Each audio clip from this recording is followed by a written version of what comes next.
சனிக்கு பிடித்த இடங்களும் மனிதர்களும். சனி தோஷம் இன் தமிழ்.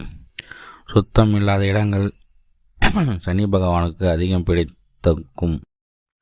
ஒரு மனிதனின் வீடோ மனமோ சுத்தமில்லாது இருக்குது என்றால் அங்கு சனி பகவான் இணைந்திருக்கிறார் என்ற அர்த்தம். அது மட்டுமல்ல, அனைத்தினமும் அழுக்குரல் கேட்கும் இடங்களில் சனி பகவான் இணைந்திருப்பார். எடுத்துக்காட்டு, மரண வீடு, மது, மாது, சூது என்ற இல்லற வாழ்க்கை சுகமில்லாத வீடுகளில் சனி ஆளுகிறார். தலைக்கணம் கொண்டவர்கள், அடுத்தவர் மனைவி மீது ஆசைப்படுபவர்கள், சரியான நேரம் பார்த்து பொறி வைத்து அசிங்கப்படுத்துவது சனி பகவானின் வழக்கம். தவறுகள் செய்யும் பொழுது மற்ற கிரகங்களிடம் இருந்து தப்பித்து விடலாம். ஆனால் சனி பகவான் நின்று நிதானமாக செய்ய வேண்டியதை அழுத்தம் திருத்தமாக செய் என்று செய்துவிட்டு தான் போவார்.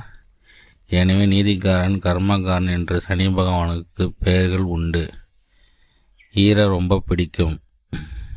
உலராத துணியை உடுத்துபவர்களுக்கு கண்டால் சனிக்கு பகவானுக்கு கொள்ளை பிரியமாம். அதனால் தான் தன் முன்னோர்கள் சொல்வார்கள், ஈரம் சொட்ட வீட்டிற்கு செல்லக்கூடாது என்று. அசுத்தமான இடங்களில் மட்டுமல்ல, குளிக்காமல் அசுத்தமான இருப்பவர்களை கண்டாலும், தலை வீசாமல் அலங்கோலமாக இருப்பவர்களை கண்டாலும் அவ்வளவுதான் பிடித்து கொள்வார்.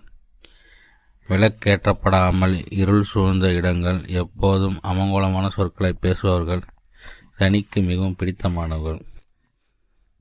தன் தீய பார்வையால் எப்படியும் திரும்பி பார்ப்பார்.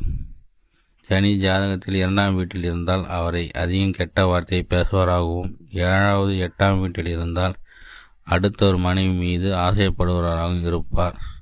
சுப கிரகங்களின் பார்வை பட்டால் விதிவிலக்கு உண்டு.